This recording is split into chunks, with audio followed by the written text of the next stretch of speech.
네, 오늘은 에베소 사역에 대한 내용이고요. 괄호는 35과에 있습니다. 에베소에서 일어난 소요 사건 혹은 해오던 제목 패턴대로 바꾸어서 하자면 에베소에 임한 하나님의 나라 이렇게 정해도 되겠습니다. 실제로 사도행전에서 또 사도 바울의 사역에 있어서 에베소 사역은 대단히 중요합니다. 이제 성경 분량만으로도 그래요. 에베소 사역이 18장 24절부터 시작돼요. 18장 24절부터 해서 중간에 약간의 갭이 있긴 있지만 흐름은 이어가고 있고요. 21장 예루살렘으로 가는 과정까지가 에베소와 관련된 사역입니다. 그런 의미에서 사도행전에서도 또 사도 바울에게 있어서도 에베소 사역은 대단히 중요한 겁니다. 사도 바울은 기본적으로 그 전도 활동을 할 때 일반적인 대략적 원칙을 가지고 있습니다. 가령 다른 사람이 심어 놓은 곳에는 가지 않는다 이런 원칙도 있었지만 기본적으로 사도 바울은 전 세계를 돌아다니는 것을 목표로 합니다. 1차, 2차, 3차 전도 여행이 있었고 예루살렘 여행이 있었고요. 그리고 예루살렘에서 원했던 방식은 아니지만 로마로의 여행이 있었고 그리고 로마에서 풀려나서 서바나, 스페인까지 가는 그런 여정들을 항상 꿈꿔왔어요. 그래서 사도 바울은 전도하러 가서 복음을 전하고 그곳에 교회가 세워지거나 성도가 준비되거나 이런 이제 과정들을 겪고 나면 거기를 떠납니다. 다른 사람이 맡겨두고 나는 그냥 눌러 앉아서 목회하는 스타일이 아니고 돌파형이야. 내가 막 치고 나갈 테니까 뒤에서 알아서 목회 잘해. 이런 스타일입니다.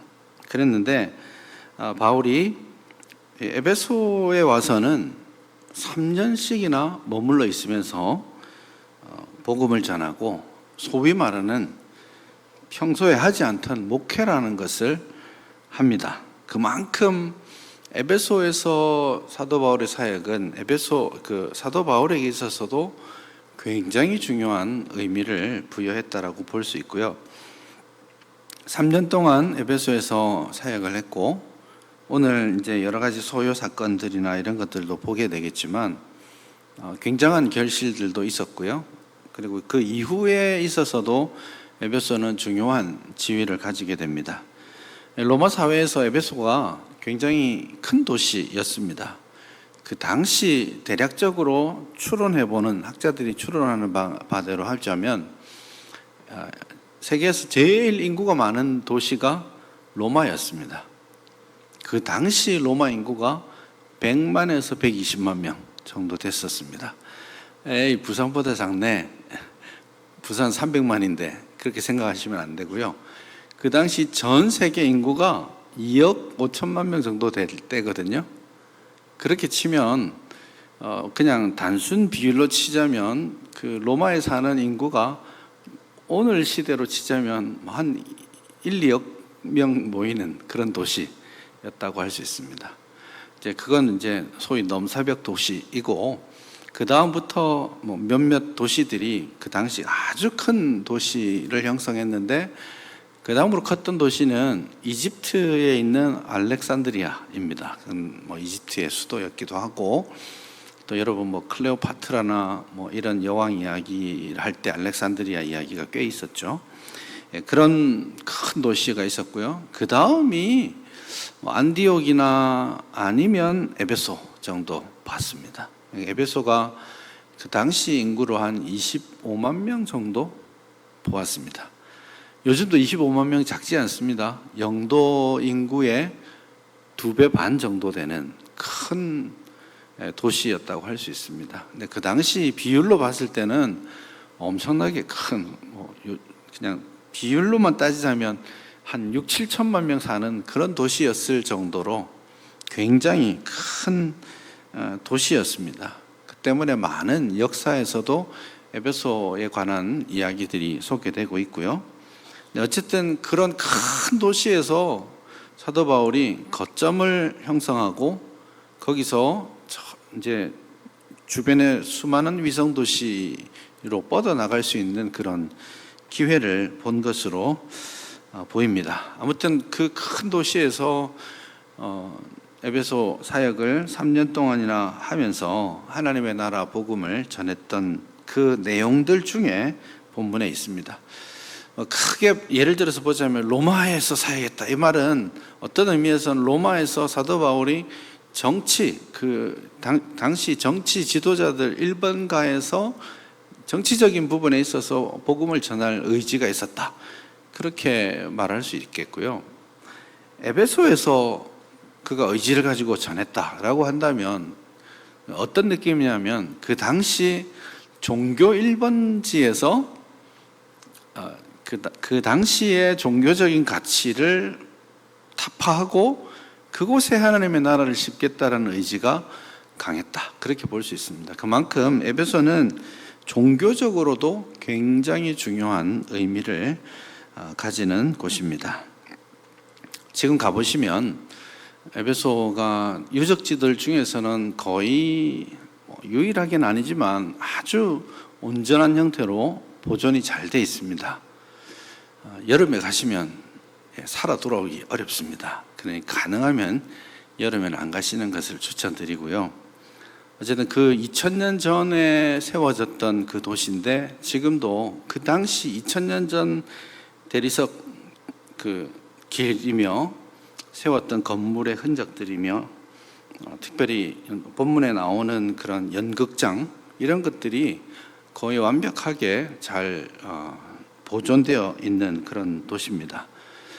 불행하게도 그 도시가 번창하다가 망하게 된 이유가 뭐냐면 원래는 거기에 바닷길이 딱 뚫려 있었습니다. 그래서 바다 지중해를 해서 에베소 딱 내리면 거기 이제 상업 지구들이 있고 거기에 꽤 유명한 사람들이 왔다 갔다 하면서 휴양지로 썼던 그런 도시거든요. 그런데 자꾸 해안선이 바뀌어 갔어요. 시간이 지나면서 퇴적물들이 이제 걷어낼 수 없을 만큼의 속도로 쌓이기 시작한 거죠. 그래서 지금은 가서 보시면 물을 보기 어렵습니다. 그래서 망한 거죠. 해안선이 바로 앞에 있다가 지금은 한 2km 정도 더 멀리 나가 있습니다. 그러다 보니까 자연스럽게 사람들이 그 도시를 떠나게 되고 그러다 보니 감사하게도 지금 소아시아 여러 교회들하고 돌아봐도 에베소만큼 보존이 잘 된 곳이 없을 정도로 가볼 만한 그런 곳이라고 할 수 있겠습니다. 근데 거기에 세계 7대 불가사의라고 할 수 있는 건물이 하나 있습니다. 그 건물이 뭐냐면 아데미 신전입니다. 아르테미스 신전이라고 하는데요. 여러분 아테네 가서 보시면 거대한 신전이 있죠. 지금 세계문화유산 가운데 있는 신전인데요. 파르테논 신전. 그 신전보다 거의 기록상으로는 4배나 더 큰 엄청난 신전이 아데미라고 하는 여신을 위한 신전이었습니다. 그게 에베소 중심에 떡하니 자리 잡고 있었죠. 그러니까 그게 에베소 지역의 종교이기도 하고 거기 수많은 이 아데미 신을 예배하기 위해서 찾아오는 수많은 사람들에게 이것은 에베소를 먹여 살리는 하나의 돈이기도 했습니다. 오늘 그 데메드리오 이야기가 21절 이하에서부터 나오는데요. 데메드리오 역시 그런 종교적인 일들을 가지고 생업을 이어가는 그런 사람이었습니다. 근데 그 신전이 사실은 지금은 아무것도 아니게 남아있죠. 그림 한번 보여주시죠. 아니고, 이거 말고. 이거. 요거 2m짜리 기둥인데요. 요거밖에 안 남아 있습니다. 지금은 잡초밭이 되어 있습니다. 근데 이걸 기준으로 해서 주변의 모든 땅에 한 130 축구장보다 더 큰 신전이 세워져 있었는데 불행하게도 지금은 불행한 일인지는 모르겠지만 지금은 요것만 남아 있습니다. 허명만 있죠. 세계 7대 불가사이다 하는 허명만 있지만 이게 이제 지금 아데미 신전, 아르테미스 신전의 현재 모습입니다. 그 다음 아르테미스 신전은 이렇게 생겼습니다. 요거는 어디에 가면 있느냐? 바티칸에 가면 있습니다. 로마에 가셔서 바티칸 다녀오셨는데 이거 못 보고 오신 분도 꽤 있을 겁니다. 그냥 막 모르고 돌아다녀서 그런데 바티칸에서 이걸 갖다 놓고 있습니다. 이게 현재 남아있는 아데미 신전입니다. 여성이고요. 이게 가슴이 여기 막 있죠. 24개가 달려 있습니다. 이게 뭐냐면 그 당시 사람들이 풍요, 다산을 소망하는 그 믿음을 그런 식으로 표현했던 거죠. 권력을 의미하기 위해서 바벨론의 를 의미하는 어떤 관이나 밑에 짐승들 있죠. 독수리나 사자나 혹은 소나 이런 짐승들을 새겨놓고 있었습니다. 이거를 은으로 조그맣게 만들어서 팔았습니다. 그게 누가 했던 일이냐면 오늘 본문에 나오는 데메드리오라는 사람의 일이었습니다. 이제 본문으로 한번 가보겠습니다. 19장 23절부터 27절까지만 읽어보겠습니다. 한 절씩 읽어볼까요? 23절 그때쯤 되어 이 도로 말미암아 적지 않은 소동이 있었으니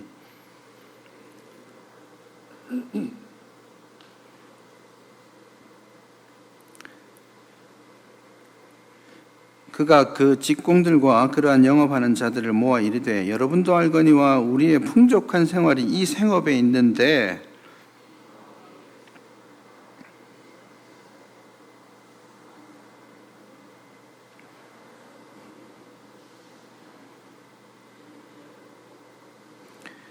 우리의 이 영업이 천하여질 위험이 있을 뿐 아니라 큰 여신 아데미의 신전도 무시당하게 되고 온 아시아와 천하가 위하는 그의 위엄도 떨어질까 하노라 하더라.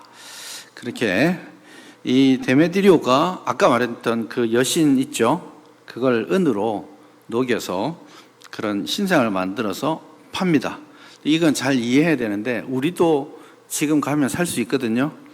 예나 지금이나 이 여신의 모양을 지금도 팔고 있고 거기 에베소 지역에 가면 오며 가며 계속 만날 겁니다. 여신이 여기저기 다 새겨져 있습니다. 심지어 분수대에서도 물이 막 나오고 있고 여신의 모습이 가득 차 있어요. 그리고 지금도 요만하게 해서 팔고 있는데 예나 지금이나 그거를 팔아서 장사를 하는데 지금은 그거 샀다고 해서 이 아데미 여신이 나와 함께 있어 이런 생각하지 않죠. 그냥 고대 사람들은 신성을 말할 때 신상이 있어야 신성이 나타난다고 믿었습니다. 그렇기 때문에 보이지 않는 신이 있다. 이거는 옛날 사람들한테는 있을 수 없는 말이었고요. 그게 아주 오래전부터 있었던 우리 기독교 그리고 성경, 구약 성경의 독특한 신관입니다. 그러니 신이 있지만 그 신은 신상이 있어야 신성이 드러난다고 믿었기 때문에 이 아데미 여신, 손바닥만한 여신의 신상을 사서 가면서 신성이 나와 함께 한다고 믿었던 겁니다.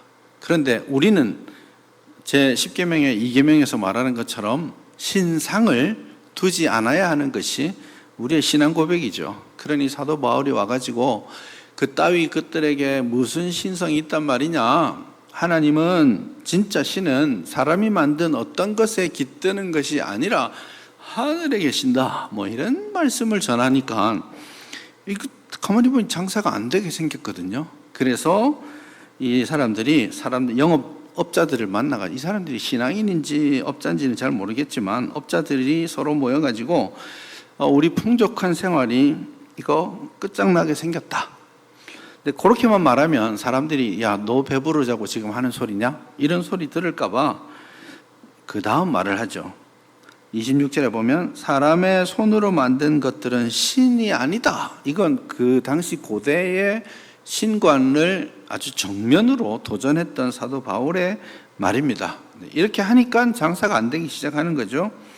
그래서 첫 번째는 우리의 사업이, 영업이 무가치하게 될까 봐 겁난다. 두 번째는 그로 말미암아서 요거부터는 좀 과장이죠. 큰 여신 아테미 신전이 무시당한다. 그리고 아시아와 천하가 위하는 이 여신의 위엄도 떨어질까 두렵다. 그러니 우리가 무슨 수를 쓰자. 그렇게 해서 큰 소요가 일어나게 되는 겁니다. 그것이 이제 첫 번째 모습이라고 할 수 있겠습니다.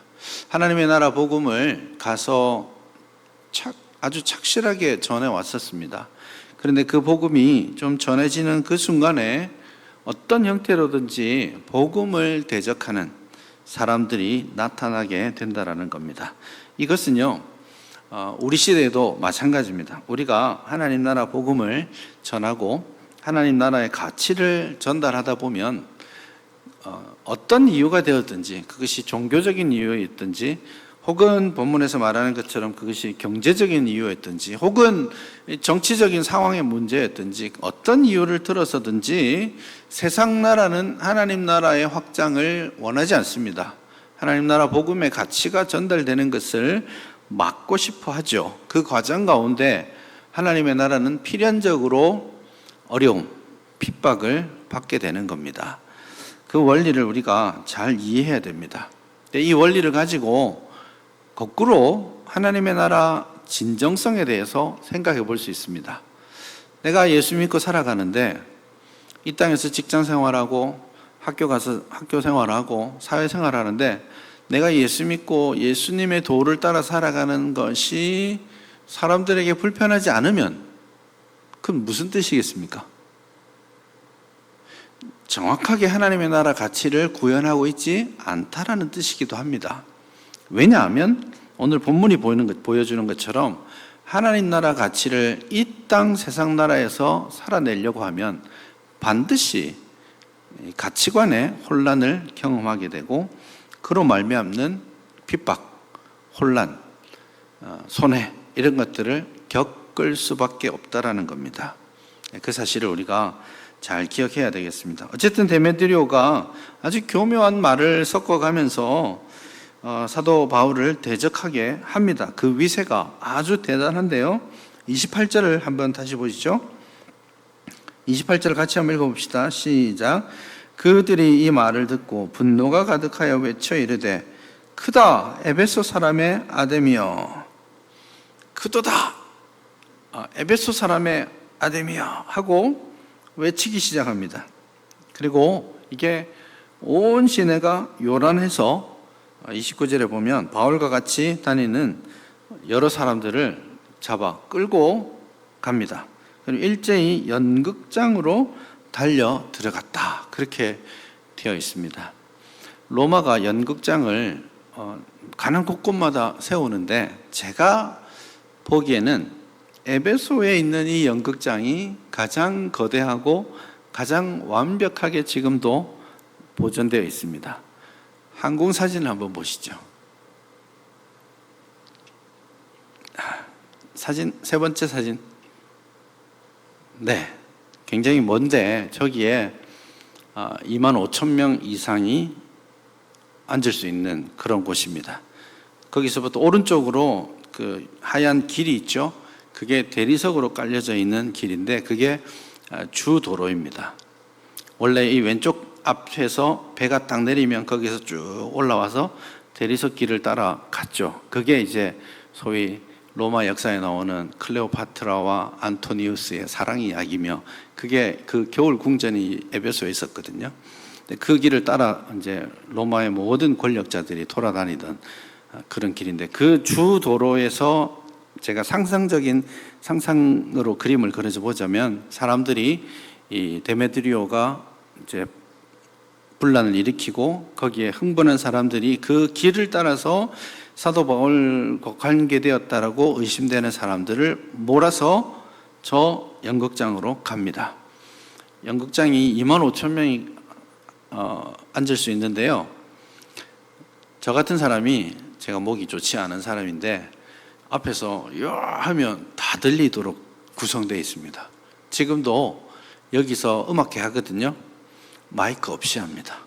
2만 명이 앉아 있어도 마이크 없이 막 하는데, 이게 울림통이 자연적으로 잘 만들어져서 지금도 음악회를 할 수 있을 정도로 아주 잘 구성되어 있는 거죠. 저 연극장으로, 이제 그 옆에 작은 연극장이 하나 더 있긴 한데, 저 연극장으로 끌고 가서 그곳에서 이 사람들이 본문에 보니까 2시간 동안 그도다 아데미 여신이여 뭐 이런 외침을 하면서 지금 소위 말하는 시위를 하는 겁니다. 그게 이제 자기 신앙 고백일 수도 있고, 또 한편으로는 32절을 보시면요, 거기서는 이제 많은 사람들이 막 몰려가서 하고 있는데, 그 중에 꽤 많은 사람들은 왜 모였는지도 모른 채 갔습니다. 야, 이게 무슨 일이야 하면, 여러분 생각해 보십시오. 막 100명이 뛰어가요. 그럼 여러분 뒤에 걸어가다가 나도 뛰어야 되나 이런 생각 하지 않겠습니까? 군중 심리라는 게 있거든요. 막 이게 무슨 일인지 모르고 또 가서 막 아데미 여신을 예배하는 그 예배가 지금 막 일어나고 있으니까 자기도 거기에 동달아서 하는 그런 모습까지 연출되고 있습니다. 아무튼 저기에서 수많은 사람들이 아데미 여신을 외쳤다라고 할 때 그 울림이 얼마나 대단했을지 상상이 안 갑니다. 굉장히 크게 울렸을 겁니다. 그래 온 시내가 난리가 난 거죠. 이게 무슨 일이냐라고 지금 그 난리가 난 그런 상황이 여기에 벌어지고 있는 것이죠. 그도다 아데미 여신이야. 근데 뭐 어떻습니까? 저기 정말 아데미 여신의 신전이 있었고, 그리고 아데미 여신이 자기들에게 부요하면 풍요를 가져다 주고 자손들을 허락해 준다라고 믿었던 그 믿음의 행위들이 거기에 있었지만, 지금 뭐가 남아 있어요? 아무것도 남아 있지 않죠. 뭐 축구장보다 컸다라는 그거는 잡초밭이 돼 있고, 기둥 2m짜리 기둥 하나만 겨우 남아 있습니다. 네, 참 허무한 외침 아니겠습니까? 그 많은 사람들이 아데미 여신의 이름을 부르면서 자기의 신앙을 고백했지만 가짜였죠. 허무함만이 남아있고 아무것도 아닌 그런 게 됐죠. 기독교가 들어와서 그 많은 그 아데미 여신의 신전의 돌이라든지 대리석이라는 거 전 세계로 다 흩어졌어요. 이거 찾는 재미 있습니다. 여러분 터키 이스탄불 가면 소피아 성당 있죠? 가보셨습니까?